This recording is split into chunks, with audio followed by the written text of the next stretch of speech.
हमारे साथ त्रिपुरा के मुख्यमंत्री डॉक्टर मानिक साहा जुड़ रहे हैं। सर बहुत बहुत शुक्रिया हमसे बात करने के लिए। सबसे पहले मैं आपसे पूछना चाहूंगा, बड़ा लंबा कैंपेन रहा, आज आपका गला भी थोड़ा नासाज है, क्या रिपोर्ट आ रही है अभी आपके पास? नहीं, देखिए, रिपोर्ट तो जो हम लोग का एक्सपेक्टेशन है उस आधार पर हम लोग पहले भी बात किए थे, ये रिपोर्ट आने वाला है। क्योंकि देखिए, भारतीय जनता पार्टी ये सर्वबृहत पार्टी है पूरा इंडिया में, जिसका 17 करोड़ से ऊपर उसका मेंबरशिप है। और जिस तरह पूरा साल ये काम करते हैं, सेवाई संगठन हम लोग नारा दिए, तो इसीलिए कोई भी स्टूडेंट अगर साल भर पढ़े उसका रिजल्ट अच्छा होना है। तो हम लोग तो ऐसा नहीं है सीजनल बर्ड जैसा है, दूसरा पार्टी को देखा इलेक्शन के टाइम में ये लोग एक्टिवेट होता है। तो इसलिए इतना काम करने के बाद, और जहाँ तक हमारा यशस्वी प्रधानमंत्री इतना काम किए, खास करके त्रिपुरा के लिए एक्ट ईस्ट पॉलिसी को लेके त्रिपुरा का डेवलपमेंट, मतलब हम लोग तो कभी सोचा भी नहीं था। यहाँ पर नेशनल हाईवे से शुरू करके, इंटरनेट से शुरू करके, रेलवे से शुरू करके, आप एयरवेज और वाटरवेज का भी अभी काम यहाँ पर चल रहा है। उसके बाद गवर्नमेंट का भी अब देखिए जिस तरह सोच रहे हैं बांग्लादेश के साथ भी कनेक्टिविटी बढ़े, तो ये भी अभी रेल लाइन भी अभी करीब करीब ख़त्म होने वाला है। मैत्री सेतु है कि साबरूम, उसका भी कनेक्टिविटी, सेतु तो बन गया, वहाँ से भी साउथ ईस्ट एशिया का प्रवेश द्वार बनेगा। तो रास्ता, मैं हर जगह बोलता हूँ, रास्ता रास्ता दिखाता है। प्रधानमंत्री जी हम लोग को जिस तरह रास्ता और ये सब नेशनल हाईवे से शुरू कर हर कनेक्टिविटी से हम लोग को दिशा दिखा रहे हैं। तो इसीलिए, और इतना बेनिफिशियरी स्कीम, किसी का घर चाहिए घर मिल रहा है जी, किसी को पानी चाहिए पानी मिल रहा है, किसी को आयुष्मान भारत चाहिए आयुष्मान हेल्थ सेक्टर में है। आपको लग रहा है कि ये सारी जो काम हुए हैं इस पर लोगों ने आज आपको वोट किया है? क्योंकि कहीं ना कहीं बीजेपी की तरफ से भी एक्सेप्टेंस था कि थोड़ी एंटी इनकम्बेंसी है, इसीलिए पुराने मुख्यमंत्री को हटा के आपको लेके आना पड़ा इस एंटी इनकम्बेंसी को जूझने के लिए, निपटाने के लिए।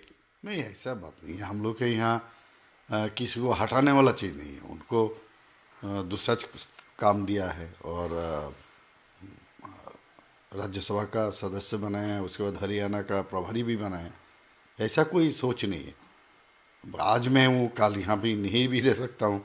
तो इससे हम लोगों में इस तरह मतलब सोच हम लोगों में नहीं है। लेकिन आपकी लीडरशिप में चुनाव लड़ा गया है पूरी तरह पे, प्रधानमंत्री के साथ साथ आपके चेहरा पूरे त्रिपुरा में लगा हुआ है, तो आपको अभी भी शंका है कि आप दोबारा मुख्यमंत्री बनने वाले हैं या नहीं? नहीं, देखिए, जहाँ तक मेरा सवाल है, हमेशा मैं जब भारतीय बीजेपी में ज्वाइन किया मैंने, मुझे ABCD भी नहीं मालूम था बीजेपी के बारे में। इतना ही एक आक्रोश भीतर में था कि CPM को हटाना है।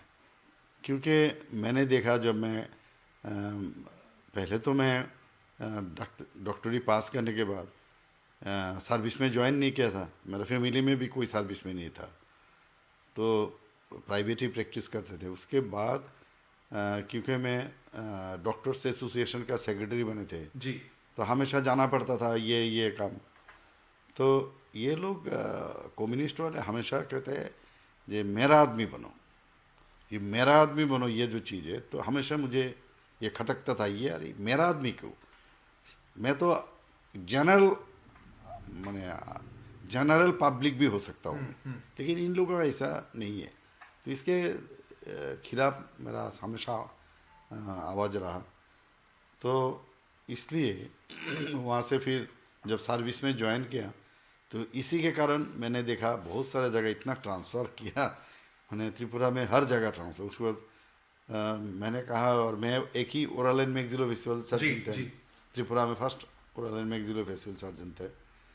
तो फिर भी मुझे जहाँ पर ज़रूरत नहीं है उस जगह में ट्रांसफ़र किया। खाली वही है कि अपना आदमी बनो, तो अपना आदमी क्यों बनूँ? तो इसको लेके हमेशा मेरे साथ फाइट होता था गवर्नमेंट के साथ। तो उस ऐसा बीजेपी में नहीं है? अभी जो सरकार चली उसमें ऐसा फेवरेटिज्म नहीं देखा आपने? बीजेपी में मैं नहीं चाहता हूँ, मैं नहीं चाहता हूँ इस तरह कोई, मैंने जहाँ पर संगठन है, क्योंकि डॉक्टर्स का संगठन का अपना, उनका अपना, क्योंकि ये इतना पॉलिटिकलाइज किया है CPM के टाइम में किसी क्लब में कोई कमेटी हो, उसका भी अपना आदमी होना चाहिए। किसी जैसे हम लोग के यहाँ कीर्तन बोलते हैं, जी जी कीर्तन जी। कीर्तन ये टेम्पोररी है। हाँ। तो कीर्तन में कमेटी में कौन सेक्रेटरी होगा, उनका होना चाहिए। तो मुझे लगा ये तो ठीक नहीं है। अपना अपना काम करेंगे, जो पॉलिटिक्स करते हैं पॉलिटिशियन पॉलिटिक्स करेंगे। तो इसको लेके हमेशा मेरा भीतर एक इनके आक्रोश हमेशा होता था।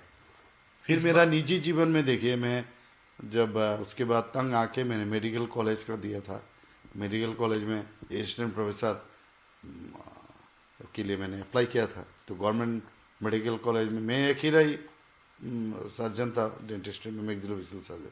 मुझे नहीं दिया। फिर वो पी मॉडल में एक मेडिकल कॉलेज, वहाँ से ऑप्शन दिया, तो वो भी बहुत मुश्किल से वहाँ गया। फिर असिस्टेंट से एसोसिएट प्रोफेसर, उसमें भी बार बार हाई कोर्ट में जाना पड़ा। एमसीआई के गाइडलाइंस के अनुसार सब क्राइटेरिया रहने के बावजूद भी, या फिर प्रोफेसर के लिए भी वही है, बार बार हाई कोर्ट जाना पड़ा। और ऐसा भी हुआ, मुझे डिमोट भी कर दिया। और इतना मैंने मैक्सिलोफेशियल सर्जरी किया और स्टूडेंट्स को पढ़ाते थे, बहुत खुश थे ये सब। तो ये सब देखते देखते, तो उस वक्त तो कम्युनिस्ट का जो गवर्नमेंट का जो मिनिस्टर थे, चीफ मिनिस्टर, तो फैमिलीली हम लोग के साथ अच्छा रिलेशन है। लेकिन मैं गया नहीं उनके पास। मानिक सरकार साहब का। लेकिन वो हमेशा बोलते हैं वो डॉक्टर अच्छा है, बहुत ही अच्छा है, अच्छा व्यक्ति भी है, लेकिन वो अपोजिट पोल का आदमी है। तो अपोजिट पोल, तो वही तब जाके मैं सोचा, अरे बार बार ऐसे कैसे हो सकता, क्योंकि मैं टीचर्स एसोसिएशन का प्रेसिडेंट भी रहा कॉलेज का। तो हमेशा for the welfare of the patient, for the welfare of the college student, कुछ ना कुछ करना पड़ता है। तो ये कहते हैं हमारे राज्य में कोई कुछ बोले, ऐसा कैसे होगा। तो इसी आक्रोश की वजह से आप राजनीति में आए। आपको लगता है कि वो नहीं होता तो आज आप सीएम की कुर्सी पे नहीं होते? नहीं, ऐसा नहीं है। देखिए, मैं हम लोग के पिताजी का काफ़ी छोटा छोटा इंडस्ट्री था। बचपन में मैंने देखता रहा, जिंदाबाद जिंदाबाद। कभी कभी जिंदाबाद को दे हैव टर्न्ड इनटू गुंडामी, घर में घुस नहीं पा रहे हैं, ऐसा मैंने अद्भुत एक सिचुएशन ऐसा रहा। तो ऐसे ही हो सकता है ये चले।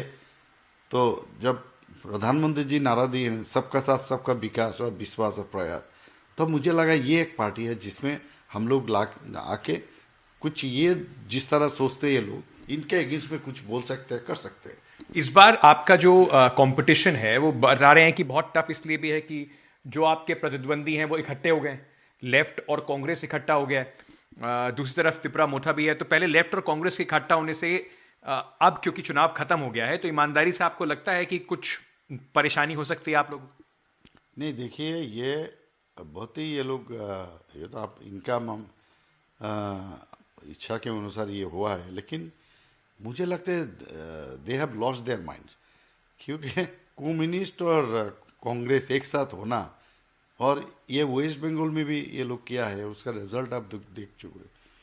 यहाँ पर तो इतना संतरास, खून और घर जलाना, और किसी विपक्ष का जो लोग हैं उसको यहाँ से भगा देना, इसके बावजूद भी ये कांग्रेस कैसे सीपीएम के साथ हाथ मिला लिया, ये ताज्जुब की बात है। इसका मतलब है ये फ्रस्ट्रेटेड है, ये फ्रस्ट्रेटेड है, और इनके पास और कोई चारा नहीं है। किसी भी हालत पर इनको सत्ता चाहिए। सत्ता के लिए एक दूसरे ये नहीं सोचा जे इन लोगों के पास, जिन लोगों का घर ये लोग जलाया, जिन लोगों का इतना खून खराबा किया है, उनके पास जाके क्या जवाब देंगे। तो इसीलिए हम लोग के लिए इजी हो गया। आपको लगता है उनके साथ आने से आपके लिए आसानी हुआ? काफ़ी आसानी हो गया। क्या ट्राइबल एरियाज में, क्योंकि पिछली बार बीजेपी को 18 सीटें मिली थी वहां से, इस बार त्रिपुरा मोठा जो है कितना नुकसान पहुंचा रही है आप लोगों को? अब तो आपके पास रिपोर्ट आनी शुरू हो गई होगी। नहीं, देखिए, ट्राइबल तो हम लोग एडीसी इलेक्शन का बात कर रहे हो। पहले हम लोग लास्ट ईयर तो 10 सीट था ST out of 20 reserve seat, और एक तो एमपी सीट मिला हम लोग। आईपीएफटी के साथ आपका 18 सीट था। आईपीएफटी के साथ हम लोग का जो, हम लोग तो 13 सीट में, हम लोग 11 सीट में डायरेक्ट फाइट किए थे। टोटल 28 सीट है। तो उसमें हम लोग डायरेक्ट फाइट किए 11 और 2 फ्रेंडली। तो उसमें हम लोगों को 9 सीट मिला है, प्लस 1 जो इंडिपेंडेंट खड़ा था हमारे बीजेपी का ही है, वो आके 10 हो गया। और ये लोग 17 सीट में कम फाइट किया था, तो लेकिन तो उनको आईपीएफटी को मिला नहीं। तो इसके कारण मोथा तिपरामथा उसमें आ गया है। नुकसान करेगा तिपरामुठा आप लोगों को? तिपरामथा नहीं, नुकसान नहीं करेगा वो।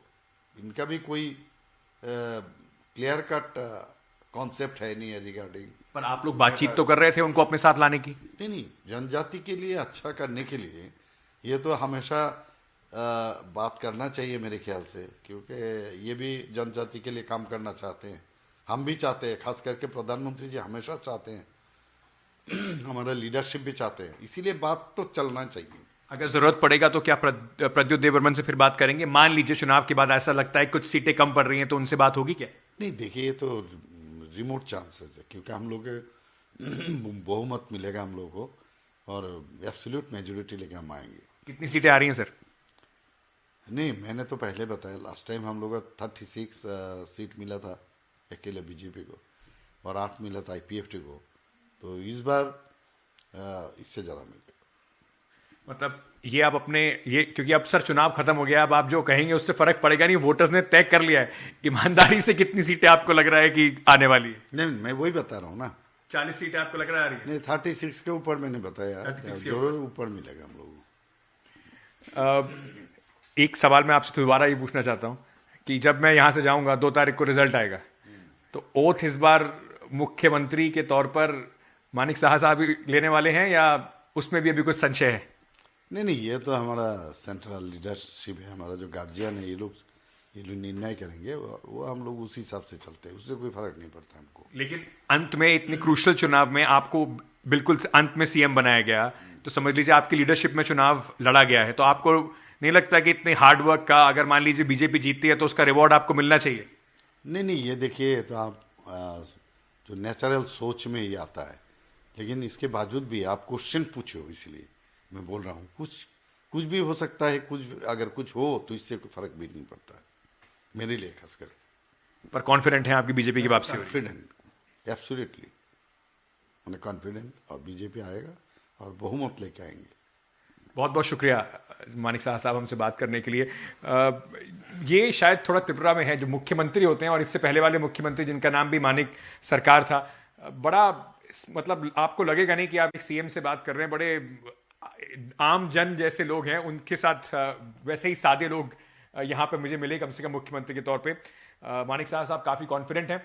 अब जो त्रिपुरा की जनता है उसने तय कर लिया है कि कौन अगले 5 साल यहाँ पर सरकार बनाएगा।